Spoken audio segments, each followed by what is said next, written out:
May mga sabi-sabi dito, mga kwentong bayan, na itong lugar daw na ito, na itong lugar, na kung nasa tayo ngayon, ay malimit pagputaan ng mga hindi pangkaraniwang elemento. Ang sabi ng iba, ang pinaka-worst na nakita nila, mga aswang at tikbalang. Kasi guys, sa itsura, yung pinakalugar, nakita nyo naman, ang daming puno,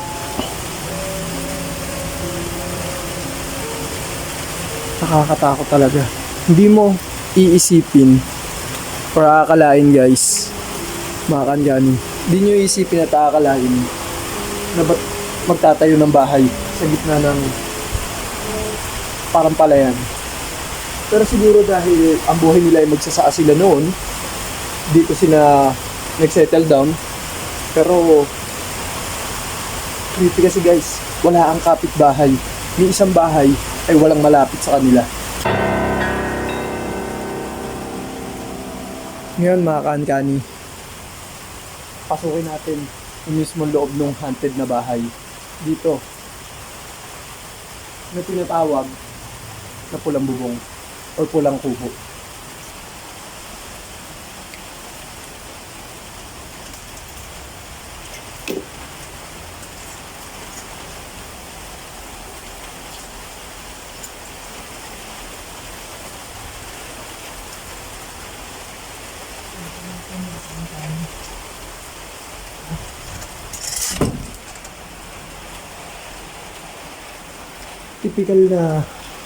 Typical na bahay.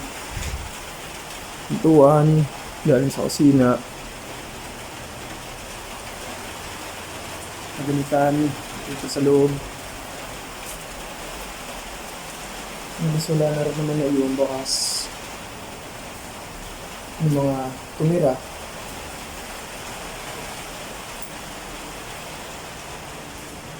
Pero ang sabi sa amin, sa mga lokal dito, matagal na raw itong na-abandon na. Mga 10 years, siguro. Sa paglilibot ko pa lang sa salas ng bahay, ay napukaw agad ang aking atensyon ng isang bagay. Uy, nilaroan pa ng bata.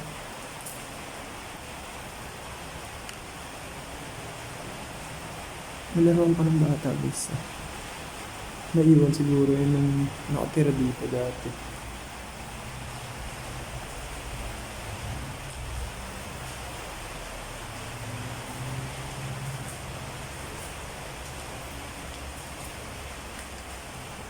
Kwarto.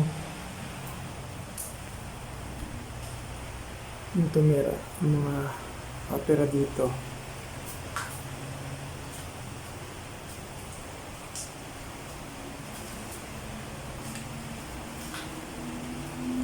Siyempre, ano pa ang asahan nyo? Sira na luma, katagalan, itak.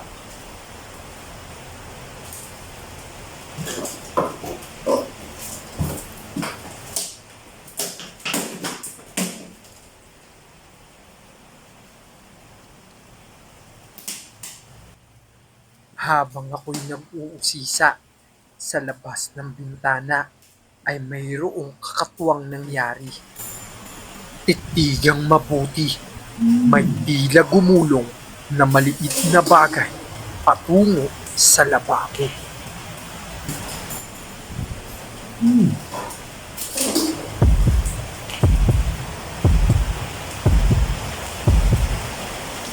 Lagi, ang laman ng bata yun.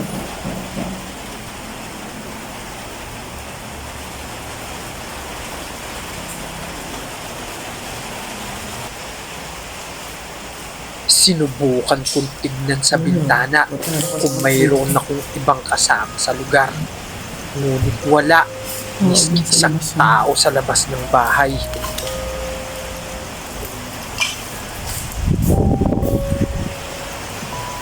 Dumutiki. Kaya kasama dyan yung sa labas.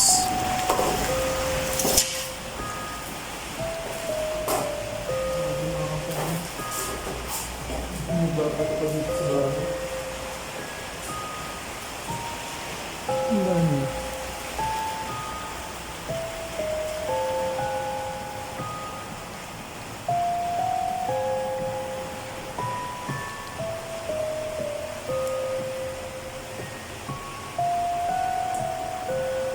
Ano ba ang ilang naman?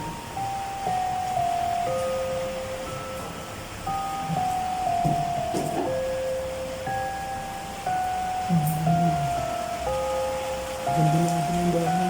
Ang kaya. Grabe. Mamaya susubukan natin yung challenge natin yung red light. Gagawin natin dito sa loob. Mamaya.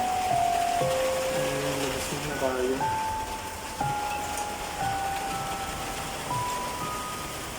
Muli kong tinignan sa paligid. Ang babat. Ngunit wala talaga akong kasama.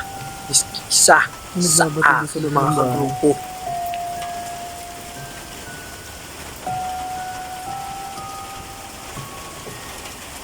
At ang kasama dito mga kandani.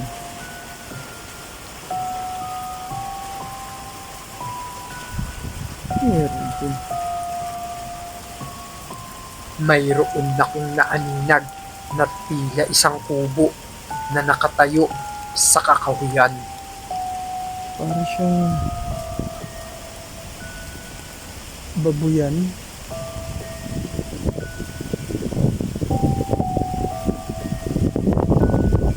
Para siyang mga koran, guys. Mga anuan.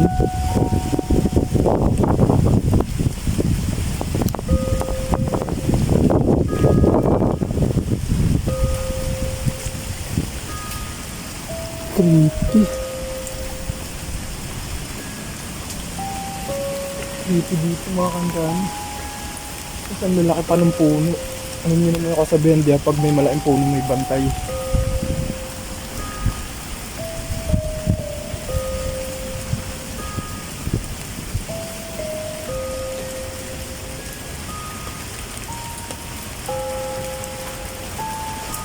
Yung paligid ng bahay.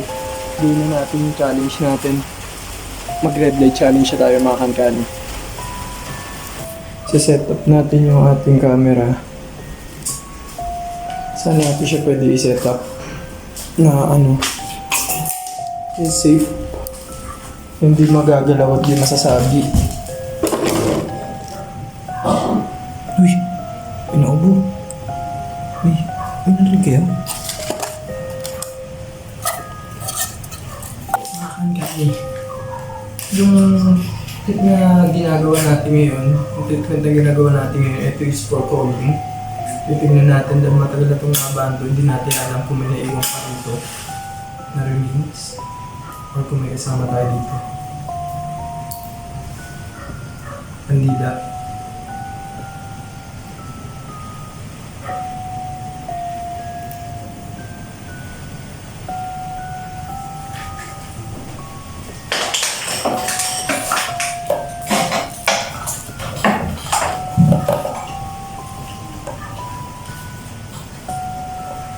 Siyempre, ang dala natin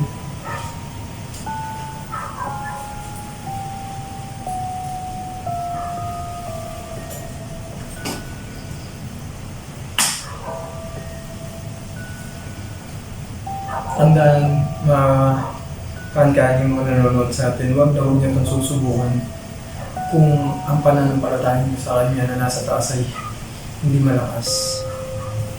Dahil dito sa ginagawa ko to, faith ang sinusubok dito.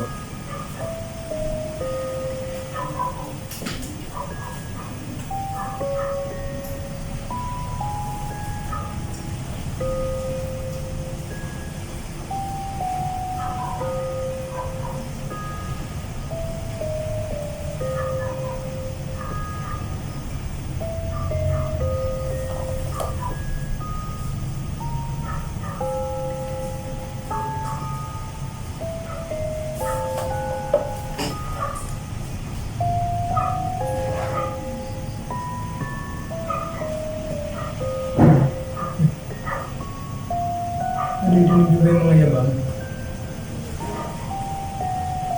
Boses na ako naririnig.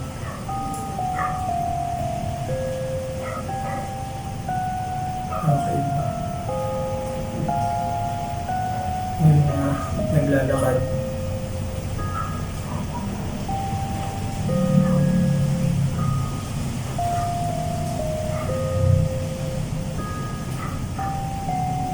Kung saan ko naglalakad? Yung narinig ako naglalakad. Matapos kong marinig na tila may naglalakad sa paligid, ito ang mga sumunod na nangyari.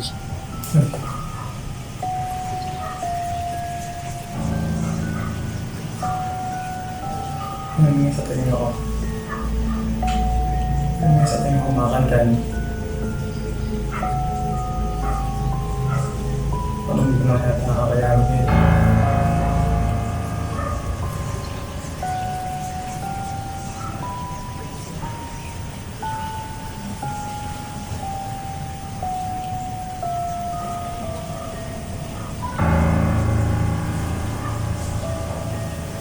Hindi ko kaya makantan. Hindi yung lugar. Hindi, tingin ko parang hindi nila tayo welcome dito. Pero yung elemento guys, yung dito, yung nagbabantay, hindi siya mapanakit. Bantay lang talaga siya. Siya yung silent guardian na tinatawag.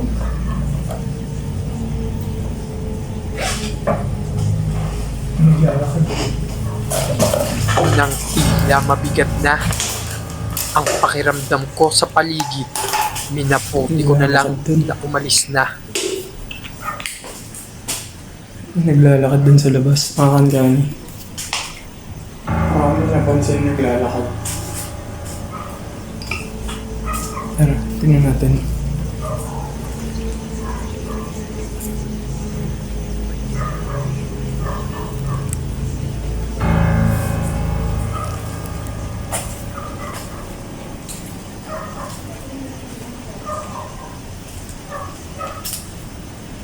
Ngunit paglabas ko ng pinto ay mayroon palang nag-aabang sa akin.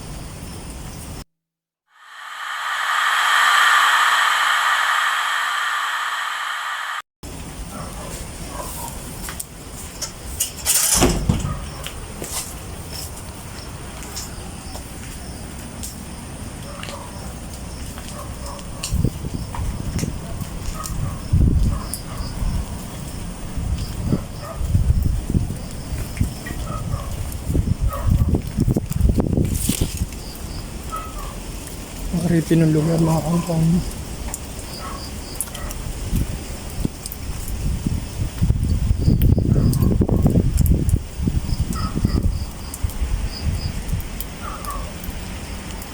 Bakas na sa aking muka ang kilabot sa lugar nang bigla na lamang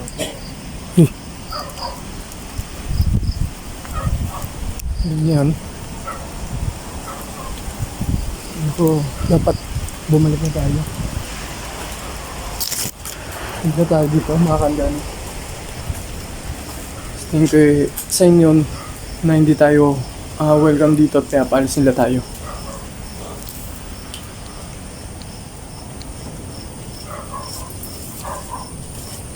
Sa tayo, mga kandani. Ano aya? Huwag niyo kalimutan sa like, subscribe, and share dito sa channel ni Sir Ting. Ate ulit ang Sir Ting nyo nagsasabing kahit hunted pa yan. Pero kung dapat pasodin natin yan. Pumasok ka na sa mundang dilim. Di mo na kayang umatras.